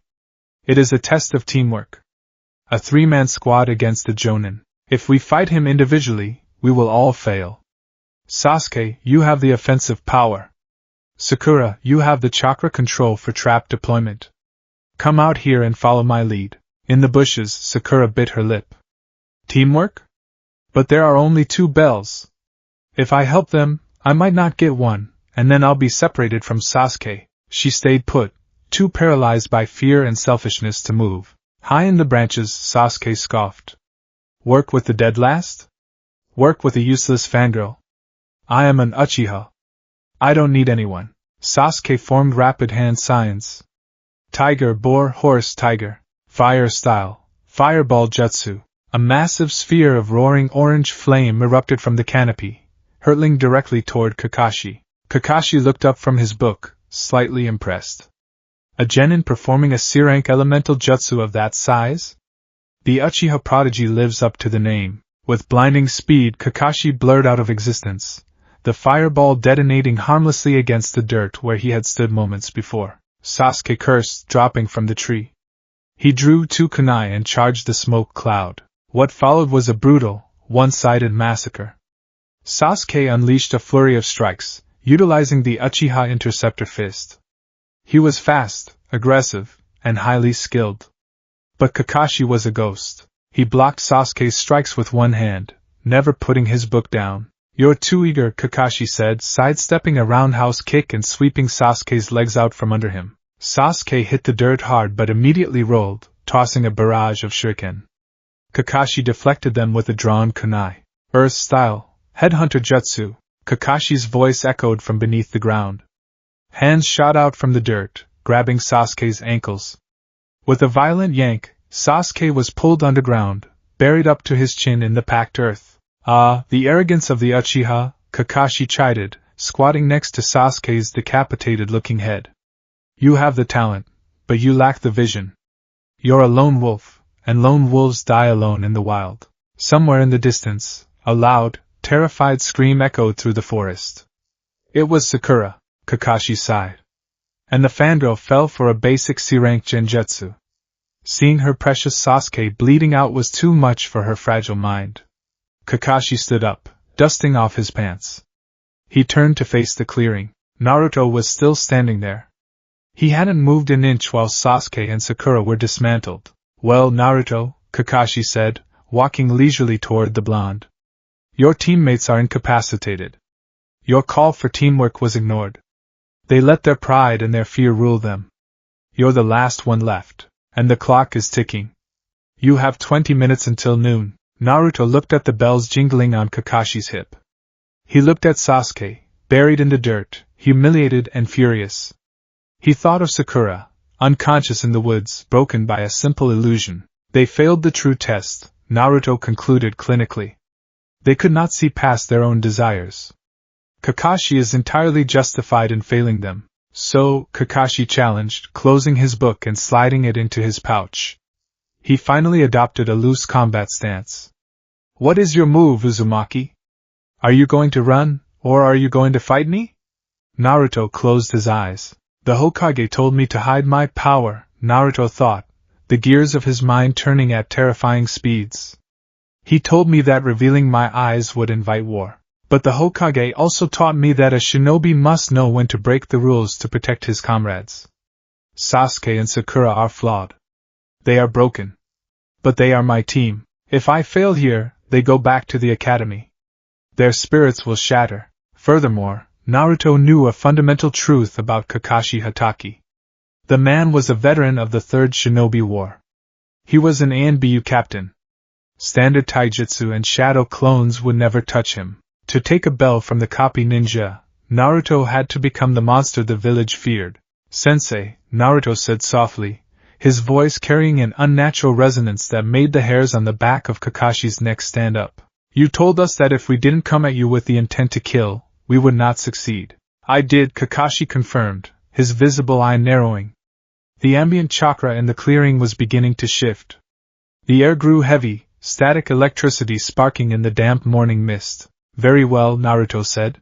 Naruto brought his hands together, forming a singular, unique hand sign, a modification of the ram's seal, combined with a sharp pulse of his own chakra aimed directly at his brainstem. Fuinjutsu release, ocular matrix partial unseal. It was a technique Naruto had spent years developing in secret, reverse engineering the third Hokage's S-rank seal. He couldn't remove the seal entirely, but he could temporarily override the visual suppression barrier by flooding the optic nerves with highly concentrated yang chakra. A sharp, agonizing crack echoed in Naruto's mind, like shattering glass. Black ink suddenly bled out from Naruto's pores, crawling up his neck and cheeks, forming intricate, geometric lines around his eyes before dissolving into the air like black smoke. Naruto opened his eyes. From his prison in the dirt, Sasuke watched in mild irritation, wondering what the dead last was doing. But as the ink faded, Sasuke's heart physically stopped in his chest. His breath caught in his throat. Kakashi Hatake, the man who had faced down the 7 ninja swordsmen, the man who had fought in a world war, took an involuntary step backward, his silver chakra flaring in absolute, unadulterated shock. The brilliant blue of Naruto's left eye was gone. It was replaced by a milky, pupilless expanse of pale lavender.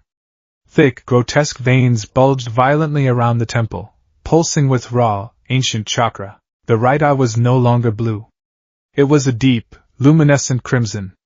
Orbiting the pupil were 3 perfectly formed, pitch-black tomo, spinning with a hypnotic, terrifying malice. The Byakugan. The fully matured, 3-tomo Sharingan. What?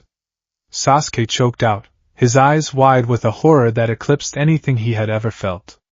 No. That's impossible. That's MY Clan's eye.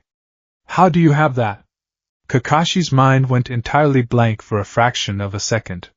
He bypassed the Hokage's seal. And the Sharingan, it's not a single tomo anymore. It's fully matured. He's a genin. How did it evolve without combat trauma? The sensory overload hit Naruto like a tidal wave, but after 7 years of secret meditation, he did not break. He embraced it. Through his left eye, the world became a 360-degree sphere of perfect tactical data. He saw the intricate, blazing network of Kakashi's chakra coils. He saw the exact location of the bells. He saw Sasuke underground. He saw Sakura waking up in the woods. Through his right eye, Kakashi's subtle, imperceptible twitches, the shift of his weight, the micro-contractions of his calves, the faintest flow of chakra to his limbs, were magnified and slowed to a crawl. The Sharingan predicted Kakashi's intent before the man even moved. "Forgive me, sensei," Naruto said, his voice overlapping with a strange, harmonic duality. The ground beneath Naruto's feet exploded into a crater of pulverized dirt. He moved with a speed that defied the laws of physics. It wasn't the body flicker. It was raw, unadulterated physical prowess, augmented by the microscopic opening of the Nine-Tails chakra gates within his seal. A faint, nearly invisible aura of golden-red chakra coated his limbs. Kakashi barely had time to blink. Naruto was suddenly inside his guard. The Byakugan guided his left hand, while the Sharingan guided his right. Naruto thrust 2 glowing blue fingers toward Kakashi's chest, aiming for the heart tenketsu. Gentle fist. Kakashi's survival instincts took over. He twisted his torso violently, sacrificing his balance to avoid the lethal strike. Naruto's fingers grazed Kakashi's flak jacket, tearing the thick fabric like wet paper. As Kakashi fell backward, he brought his leg up to kick Naruto away. But Naruto's right eye, the Sharingan, had already seen the muscle contraction. Naruto didn't block the kick. He flowed around it, grabbing Kakashi's ankle. With a terrifying display of strength, Naruto spun and hurled the Jonin across the clearing. Kakashi flipped in midair, landing on his feet and skidding backward, tearing twin trenches in the dirt. He looked up, his lone eye wide with disbelief. He's seamlessly blending the gentle fist with Uchiha kinetic prediction. Kakashi thought frantically. He knows where I'm going to move, and he knows exactly where to strike to paralyze me. Kakashi's hand moved to his forehead protector. He pushed it up, revealing his own left eye. A scar ran vertically down his eyelid, and beneath it, a crimson Sharingan with 3 tomos spun to life. It was the ultimate sign of respect, and the ultimate sign of danger. Kakashi Hatake was taking a genin seriously. "I see the Hokage's secrets run deeper than I imagined," Kakashi said, his voice entirely devoid of its previous lazy drawl. "You possess the visual prowess of 2 great clans. Let's see if you have the skill to wield them, Uzumaki." Naruto didn't reply. He charged. The clash that followed was something Sasuke, watching from the dirt, would never forget. It shattered his entire worldview. He, the last Uchiha, was a spectator to a battle of gods. Kakashi and Naruto engaged in a high-speed taijutsu exchange that blurred the air itself. The concussive force of their blows created localized shockwaves that rattled the trees. Kakashi threw a blindingly fast combination, jab, cross, sweeping kick. Naruto's right eye mirrored Kakashi's Sharingan perfectly. He saw the sequence. He parried the jab with his left forearm, ducked under the cross, and leaped over the sweeping kick. While airborne, Naruto fired a concentrated burst of chakra from his left eye. Byakugan, vacuum palm. An invisible shockwave of dense air slammed into Kakashi's chest. The Jonin grunted, skidding backward, but he immediately wove hand signs. "Ox, rabbit, monkey, Chidori!" Kakashi roared. Lightning crackled to life in his right hand, shrieking like 1,000 birds. He lunged at Naruto, intent on grazing his shoulder to disable him. Naruto's Byakugan flared. He saw the immense concentration of lightning chakra. He saw the exact trajectory Kakashi would take. Naruto did not retreat. He stepped into the attack. As Kakashi's lightning-clad hand thrust forward, Naruto used the Sharingan to perfectly calculate the millimeter-thin window of evasion.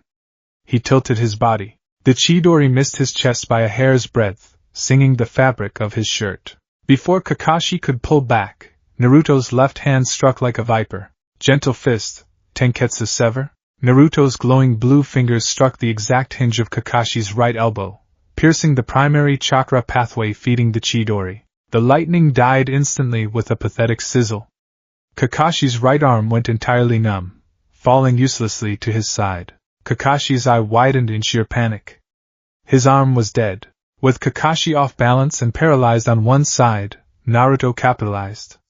He channeled a fraction of Kurama's volatile Yin chakra into his legs. He vanished, reappearing behind Kakashi. Kakashi spun, bringing his left arm up to block, expecting a lethal blow to the back of his neck. But Naruto didn't strike him. Naruto's hand simply brushed past Kakashi's hip.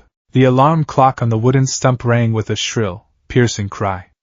It was exactly 12 p.m. Kakashi stumbled back, clutching his paralyzed right arm, his Sharingan spinning wildly as he tried to track Naruto. Naruto stood 10 feet away, his chest heaving slightly.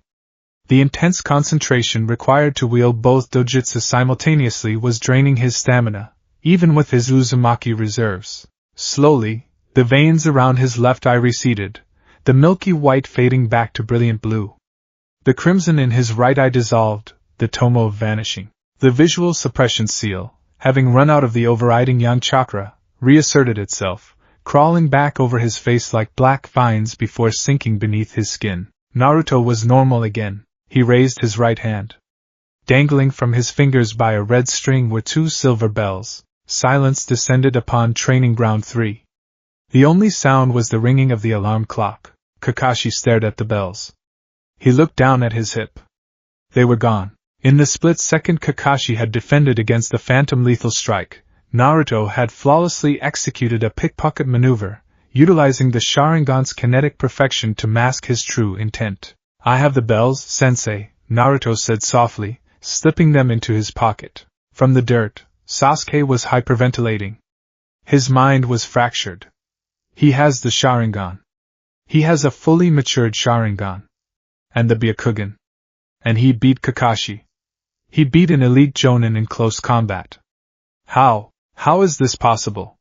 He's the dead last. He's a nobody. Sakura stumbled out of the tree line, rubbing her head, having finally broken the genjutsu. She looked at the cratered battlefield, at Kakashi clutching a paralyzed arm, at Sasuke buried in the ground, and finally at Naruto, who stood perfectly unharmed. What happened? Sakura asked weakly. Kakashi slowly pulled his headband back over his left eye, hiding his Sharingan. He took a deep breath, circulating chakra to his right arm to slowly flush out the gentle fist blockage. He looked at Naruto. He looked at the boy who had just shattered every single expectation and revealed a secret that could tear the ninja world apart. Naruto, Kakashi said, his voice grave. You could have taken a bell in the first 5 minutes. Why didn't you? Because the test was about teamwork, Naruto replied calmly. If I had taken a bell immediately, Sasuke and Sakura would have failed without a chance to prove themselves. I waited to see if they would assist me. They did not. I engaged you at the end only to prevent the entire team from being failed. Kakashi looked at Sasuke and Sakura. He's right. You two failed completely. Sakura, you prioritized your crush over the mission. Sasuke, you prioritized your ego over the team. You assumed you were superior, and it got you buried in the dirt. Sasuke grit his teeth, the humiliation burning hotter than a fireball. He glared at Naruto with a hatred so pure, it was almost blinding. He hid it. He mocked me. He let me think I was better. Kakashi sighed, rubbing his temples. By the rules of the test, Naruto is the only one who passed. He secured the bells. Therefore, Naruto gets lunch, and you two go back to the academy. Sakura burst into tears. Sasuke lowered his eyes, his fists clenched so hard his knuckles bled. Naruto reached into his pocket. He pulled out the 2 silver bells. Without a word, he tossed one bell to Sakura. It hit her in the chest, and she scrambled to catch it, looking at it in shock. Naruto walked over to Sasuke. He crouched down and placed the second bell gently on the dirt in front of the Uchiha's face. "What are you doing?" Sasuke hissed, his eyes blazing with fury and confusion. "I don't want your pity, demon." "It is not pity, Sasuke. It is an investment," Naruto said coldly, his blue eyes boring into Sasuke's dark ones. "A squad is only as strong as its weakest link. If you two are sent back to the academy, I will be placed on a new team, delaying my progression. I need a functional squad to achieve my goals." Naruto stood up and turned to Kakashi. "I relinquished my bells to Harino Sakura and Uchiha Sasuke. Therefore, they have passed the physical requirements of the test. As for myself..." Naruto's eyes hardened. "I believe I have demonstrated sufficient competence to remain a genin." Kakashi stared at the blonde boy. He saw Minato's tactical genius. He saw Kushina's unwavering resolve. And terrifyingly, he saw a shadow of something far older, far more dangerous. The Jonin smiled beneath his mask. "You break the rules, you disobey direct orders, and you hide S-rank secrets from your commanding officer," Kakashi summarized. "In the ninja world, those who break the rules are scum." Kakashi looked at the sky, the clouds parting to reveal the bright midday sun. But Kakashi continued, his eye curving into a genuine smile, "Those who abandon their comrades are worse than scum. And those who sacrifice their own success to uplift their team are true shinobi." Kakashi gave a thumbs up. "You pass. All three of you. Team 7 begins its first official mission tomorrow," Sakura cheered, wiping her tears. Sasuke closed his eyes, a complex storm of relief, jealousy, and burning ambition tearing through his mind. He had passed, but he had been entirely carried by the boy he had deemed inferior. "I will find out how he got my clan's eyes," Sasuke vowed silently in the dirt. "And I will prove that a true Uchiha is superior." Kakashi walked over to Sasuke and pulled him out of the ground by the collar. "All right, let's go get some lunch." "My treat." As they walked away from Training Ground 3, Kakashi fell back a step, walking beside Naruto. "You took a massive risk today, Naruto," Kakashi murmured quietly, so the others couldn't hear. "If anyone else had been watching, you would be in ANBU custody right now. The Hokage put that seal on you for a reason." "I am aware of the risks, Kakashi-sensei," Naruto replied softly. "But hiding in the shadows out of fear is not living. The Akatsuki are moving. Orochimaru is planning. The world is accelerating. If I keep my eyes closed to appease the paranoia of old men, I will not be strong enough to protect what matters when the fire reaches our gates." Kakashi stopped walking. He stared at the back of the 12-year-old boy. "He's not a child," Kakashi realized with a profound sense of awe and dread. "He's a sovereign power hiding in plain sight." "Just be careful, Naruto," Kakashi warned. "You have a target on your back that you cannot even comprehend." Naruto didn't look back. He merely adjusted his headband, the metal gleaming in the sunlight. "Let them come, Kakashi-sensei. I will see them long before they see me."